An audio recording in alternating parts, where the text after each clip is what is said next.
once again, fellow teachers. So this time, we will continue our discussion on the higher order thinking skills, professional learning packages, yung hard skill piece for English, science, and mathematics. So this time, session 4 na yung i-discuss ko. But before that, ginangin na po ang tanan nga magtindog.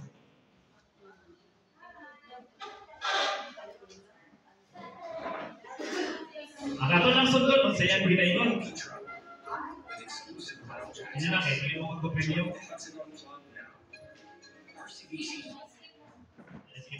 Explore your passion, partners through new generations.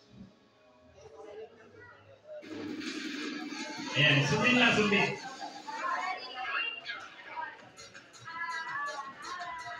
Ikaw.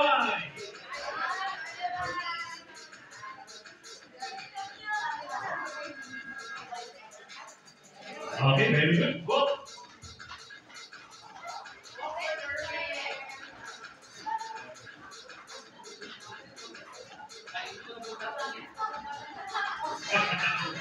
Okay, ginawa. Get ready. Swing.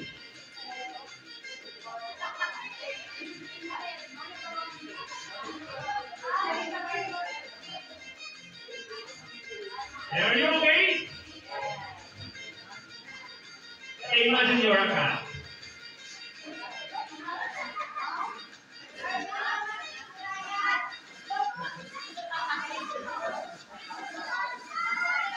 Oh, timing it. Okay, great. Now jump. Uy, yung pasok. Nakakalit yung mga papa. Gulo-gulo na pamo.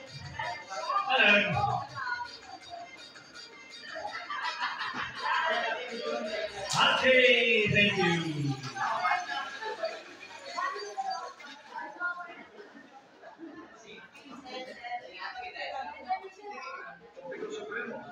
Okay, so this time, pag makakita tawagin namin na figure, all we have to do is to stand. Kung makita tayo na ginamit na figure, ang atawin mo, mag-lingkod. Kaya ang maulahi ang pindog, or ang magpindog, bisag di malingkod, siya ang magtubag sa pangutanan. Ha? Ano? Trial daw eh, trial? Trial. Sige, trial, let's try! Stand! Ang maulahin magpindog, magtubag na siya sa pangutanan. Wala pa trial pa man, trial. Pag inanay ka sa'yo eh? Sit. Okay, very good. Makatuwag yung picture sa mga sana. Okay? So, session objectives, naging mo man kung bukirin na kay Abin ako ng tanong kayo ng Jeremy. Anak siya na, Sir, murag ikaw rin sa unya. Wow! Ako na usa. Ano ba? Kay, wala to bilang mga kaupan. Sumuto na, sige. Dali-dali pa kita kalimot ko, kailan lang ko nakinundong na ang auding schedule ko ron. So, our objective, bali na ating na itong sa kayong ano. So, identify the components of the HATS learning package, analyze how solo-based item is crafted, and practice writing sample items and rationalization based on the solo framework. Mag-practice ta og himo og questions incline sa solo framework. Naluya na sila. Okay, so unahin natin na! Ay, si Ma'am Pia! Okay, everybody take your seat maliban kay Ma'am Pia. Ma'am Pia, here is your question. Okay, discuss pa ni kayo ni Ma'am Ana. Ha? Ano yung pangutana? Ma'am Pia. Ma'am Pia, what do you mean by higher order thinking?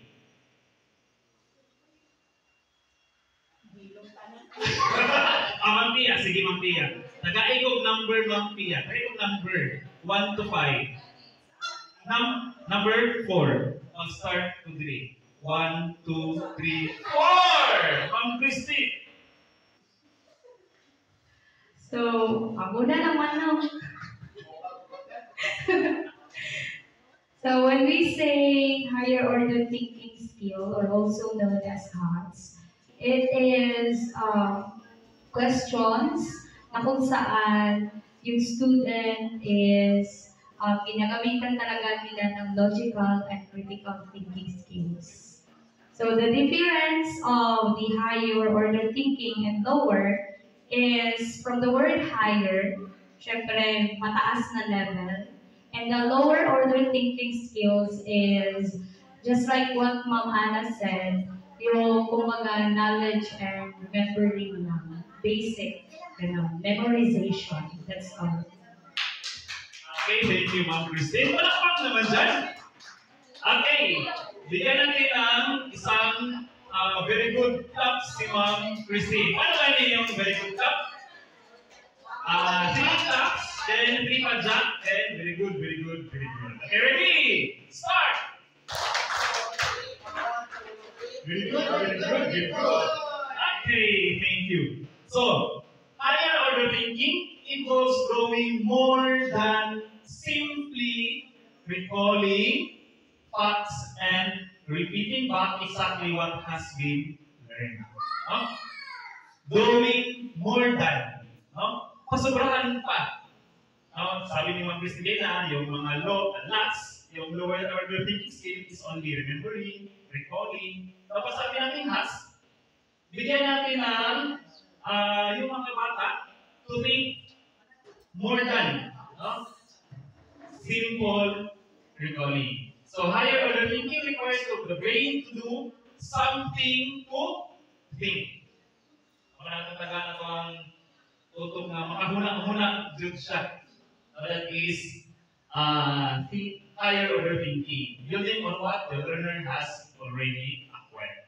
So ito yung kanyang difference. Yung last, or lower order thinking skill is only listening, following, recalling, answering familiar or practiced questions. Yan yung mga kadalasan na under sa last, sa lower order thinking skill. And sa HAS is, dito na papasok yung ma-relate nila, ma-relate nila ang separate bits of information, then address problems or questions not encountered previously. Then, maka-think sila critically and carefully about issues, compare and contrast, differentiate, aggregate, organize, inform, generalization. Ay, wala sila nagtanaw sa screen. Okay. So, reminder to teachers, higher order thinking activities are needed for all learners. No reminder sa ato atanan. From elementary, secondary, and tertiary. The key message is about learners doing their own thinking. Akana sila mismo isip, mag-formulate.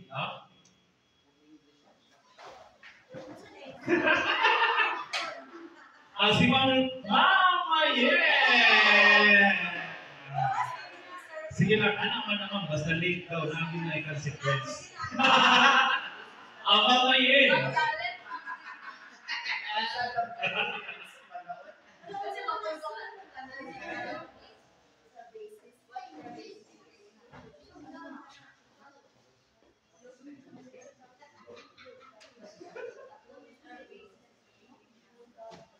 Basta na itong basis. Na-discuss na siya kina. Na-discuss siya kina. Yung mga anak. Yung first activity nila kina. Yes, very good. Very good. Okay. Thank you, Mama Ye. So our basis in creating math questions, siyempre, mag-anchor pa rin tayo sa Bloom's taxonomy. Kasi yung math involves apply, analyze, evaluate, create. Yan yung sa math. So naman i-discuss nyo lang kayo na yung Bloom's taxonomy, Ang mga sa may gipangalan sa iyalahang leader. Isa lang leader? Si Benjamin Bloom. Siya ang author. Ipangalanan sa iyahang Bloom's Taxonomy. So, nakuha naman na siya lingkod ang sak mo. So, ang changes kayo na sa all as kayo, kung mapapansin niyo sa all, ang evaluation na sa week. Ang synthesis na sa pangalawa. Pero pagpapato na, yung synthesis ginawa na dito sa IS na. Kasi mag-create na siya din. Ang evaluation, di ba ba? Wala na yung changes. Then, change to verb form according to Sir Erwin. So, yan yung mga keywords na ginagamit para sa creating. We have design, assemble, construct, conjecture, develop, formulate, author, investigate. Kung gusto na mag-activity sa mga bata na involves creating, so mo yan ako ang mga keywords na instructions. Then for evaluating, appraise, argue, defend, judge, select, support, value, edit, grade, ang mga keywords. So, hindi na kayo natin na siya i-discuss. Ayan.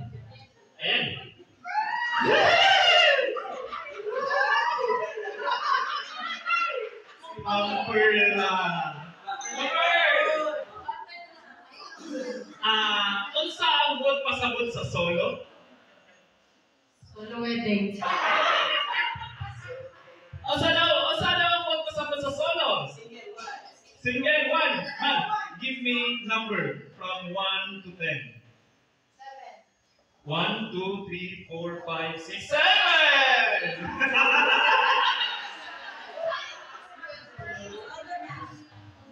Okay, solo. This stands for structure of observed learning outcomes. Hi, chocolate. Wow! Kami natin si Sir Melvin Day na kay Ma'am Ana. Solo or the structure of the observed learning outcome. Kita as teacher, kay ano yung mag kung ano lang ka sa Bloom's Taxonomy, pag sa Bloom's Taxonomy lang ka, ang response sa bata, di na ito ka-measure. Magkakataon, instruction na ano yung himoon. Pero syempre, kahit mag-response ang bata. So, with Bloom's Taxonomy, di na ito siya ma-measure. So, nag-create si solo. The structure of the observed learning outcomes. Sir, do we have some rubrics checking the output of the student? Yun na yung papasok na yun doon yung unistructure. Multi-structure, relational, and extended abstract. Extended abstract. Diyan na yung papasok. Nasabi kanina, ito yun. Kasi sa Bloom's Taxonomy, o sa'yo kinakababa gani? O sa'yo kinakababa? Remember. So paano pag ang bata dili ka remember? Asa siya nabilong? Asa na level? So kung sa Bloom's Taxonomy lang ta, wala siya dito yung appeal. Wala nag-create ang solo. Para ma-determine na ito, pag dili siya ka-remember, asa siya nabilong? Pre-structural. Murag ako. Pre-structural. Ano So pag unistructural, dapat pangutanan na ka. Unsay ang sukan? Yung bata, isda. Anak lang yan ito ba? Isda. That is unistructural. Simple lang. Simple. Nagtuwa ko siya dito eh. Pero,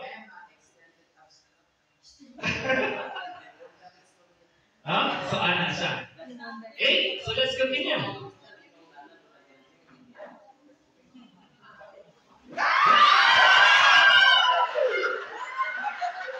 Na-expected na ito si Mabia eh. Tapos na daw yung tuhod.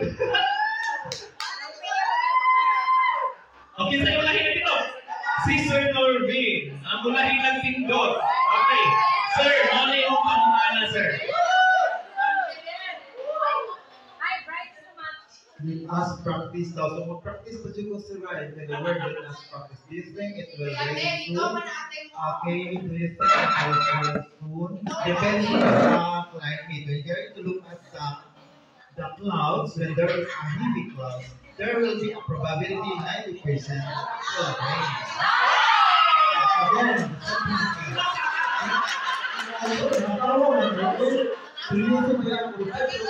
outside.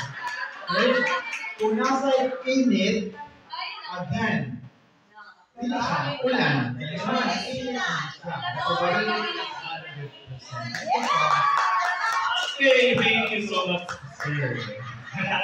Okay, now, as a teacher, ang tubag ni Sir Norvin, asa na bilong?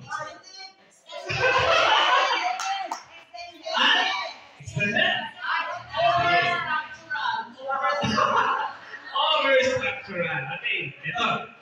Now, pag ganito yung sagot ng mga bata, like, yes, it always rains on Saturday, or yes, it always rains on Friday.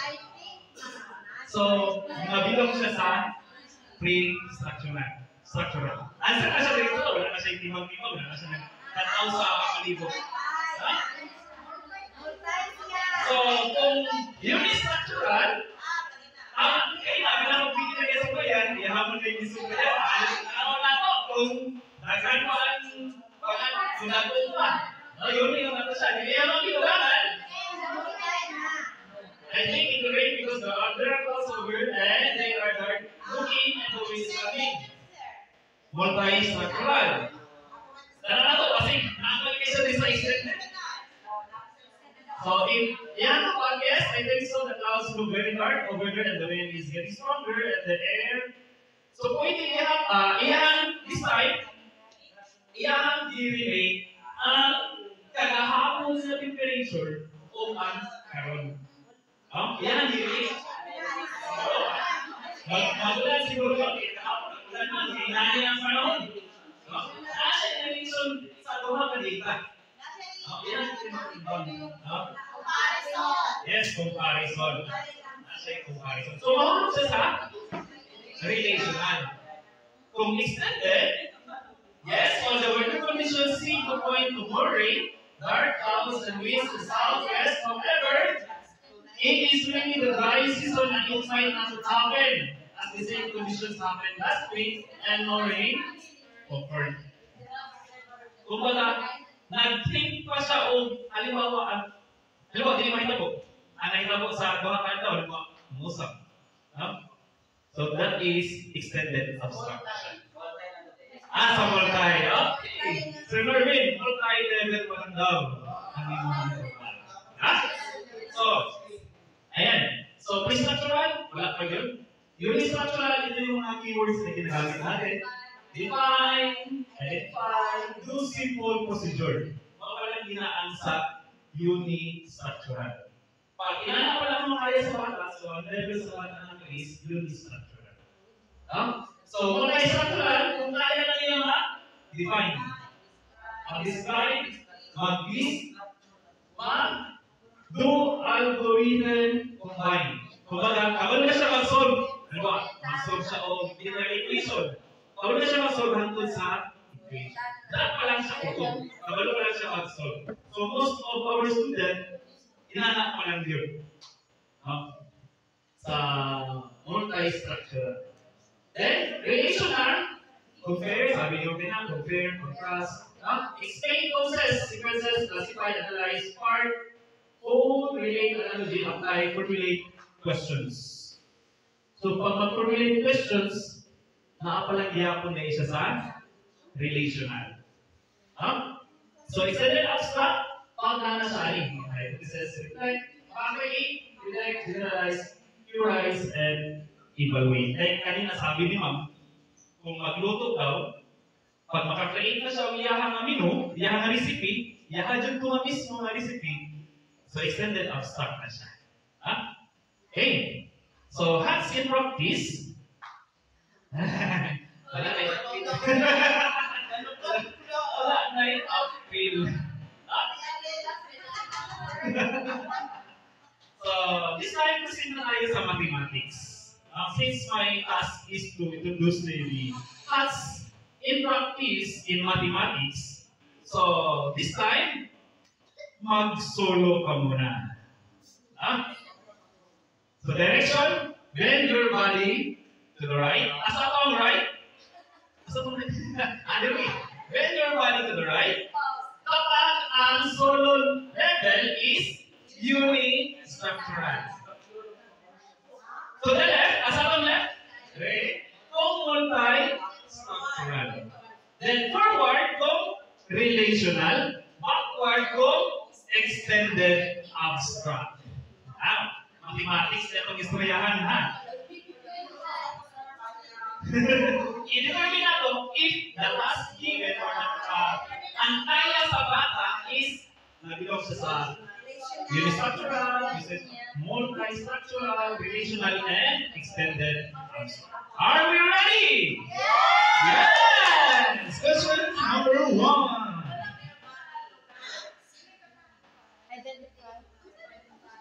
Identify a prime number between 20 and 30. Oh, now you're right, now you're left, now you're forward. Okay, the answer is very good. Unistructural. Wow. Correct ng mga teachers. Number 2 question or task. List 3. Oh, list 3 different ways to represent the number 1/2. Right. Okay, the correct answer is multi.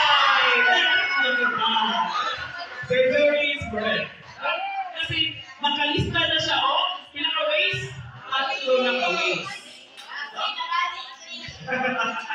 Hindi lang kay isa pa ways kanya may multi, 3 na. So, iwan na siya sa multi-structural. Okay? Saan pa oras, ma'am? Okay pa. Ato ni Inay. Okay, next question or activity.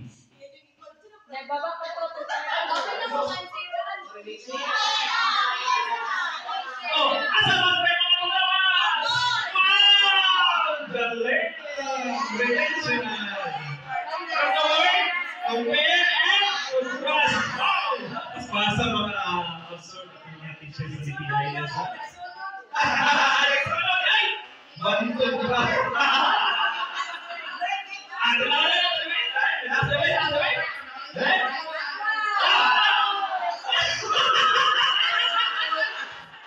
Ilahay yung di masagot. What is the right answer? Relation.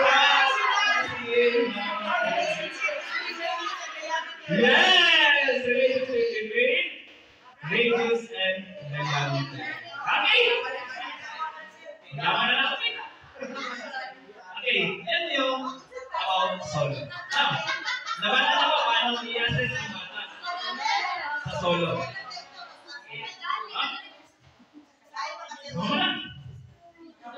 Uy, nakapala yung pag-iwan! Nakapala yung pag-iwan! Number 5! Sinabi! Wala na iwan istorya ba? Extended abstract. Kasi, mag-create na siya original, real-life problem. Kaya dito mismo. Naka-create na siya. Ha? Ako na. So, ako na. Okay! Ano na? Think, share, share. Mag-isip. Maghanap ng mga partner. At i-share yung inyong mga idea. Ano ito yun? Sige lang para makita po ninyo ang makita ninyo anong inana siya. Pero sa po lang ako na-print pa kaya naging ganyan lang tayo ng mundo. Group mo nila.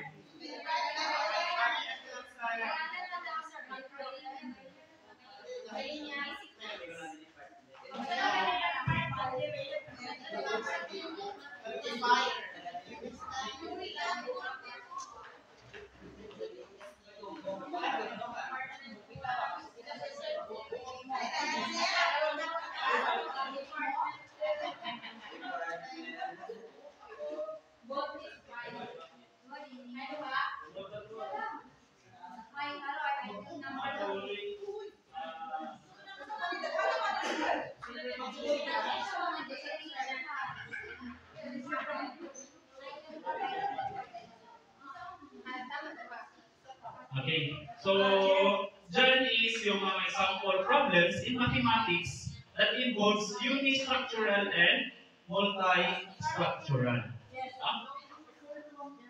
Okay. So, example. Now, in solo or has solo, pag mag-create tayo ng questions na has solo, particularly in mathematics, we need to have the step. Ano yung step? Yung situation. Yung problem mismo. Di ito itong question. Ang problem pa lang, ang basihan nila sa question. So number one, first is unistructural. Ang question namin is, which car is faster? Okay ba siya? Unistructural ba siya kung ka ng which car is faster? Given ang car A starts from Davao City Terminal and heads from Butuan City at 50 km/h, 2 hours later, car B leaves the same terminal with the same route with car A traveling at 70 km/h. So ang question, which car is faster? Ang sayo ba? Car A or car B? Right na naman, sir. Car B. So kung kisa pang mas pusok, iyahan rate 70 km/h, siya ang faster. Yan ang unistructural. Kumbaga, ang answer na aradri, pili mo na, nato, wala na yung answer tayo. Hindi na siya kailangan mag-solve pa. Ang answer given na makita sa step.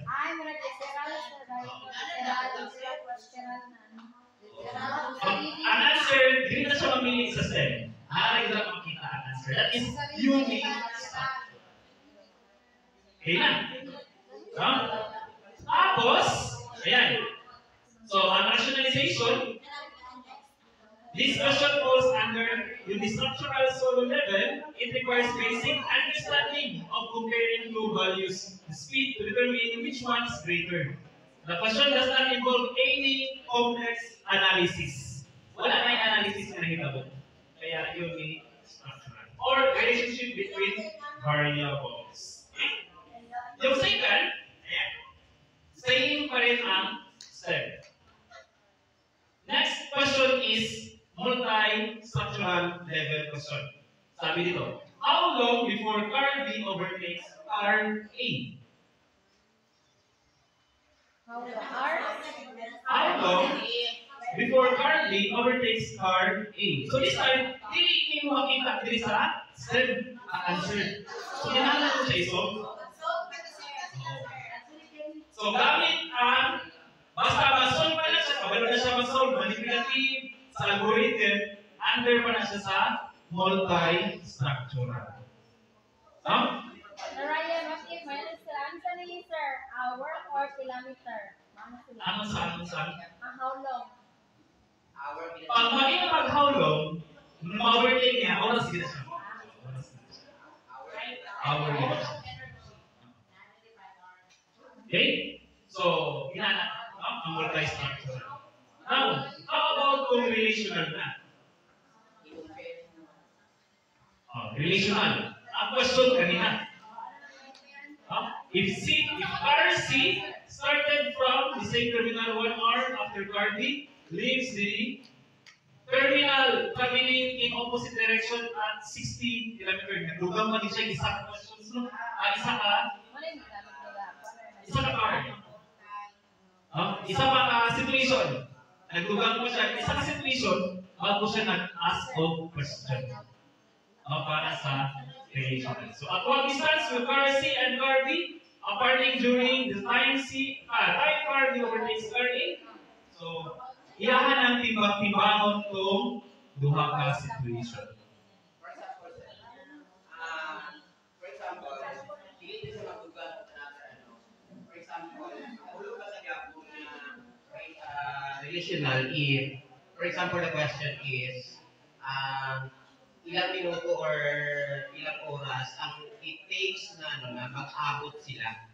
So, halimbawa, the car A, ilang oras siya makakaabot sa kanyang sitwasyon, sa kanyang destinasyon, and compare ang oras doon sa A. Hindi na mag-abot sa dito. Pwede ko sa kaya sa relational. So makabot sila sa station, next station, or makabot sila duha?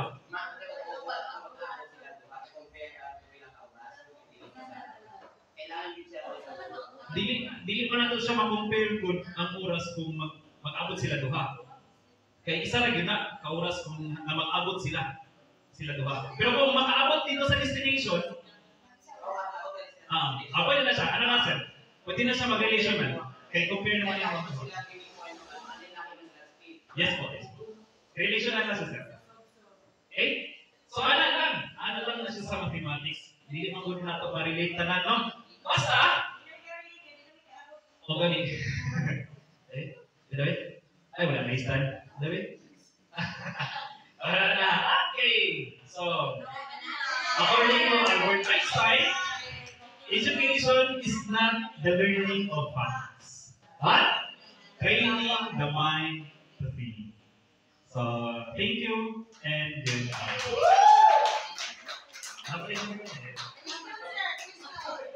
More, sir? You want more? Yes. Okay. So, kamusta ito ang Harvey kung maan pa sa strategy ni Sir Ryan? Okay. Nakafocus pa? Nakitaw ba? Okay.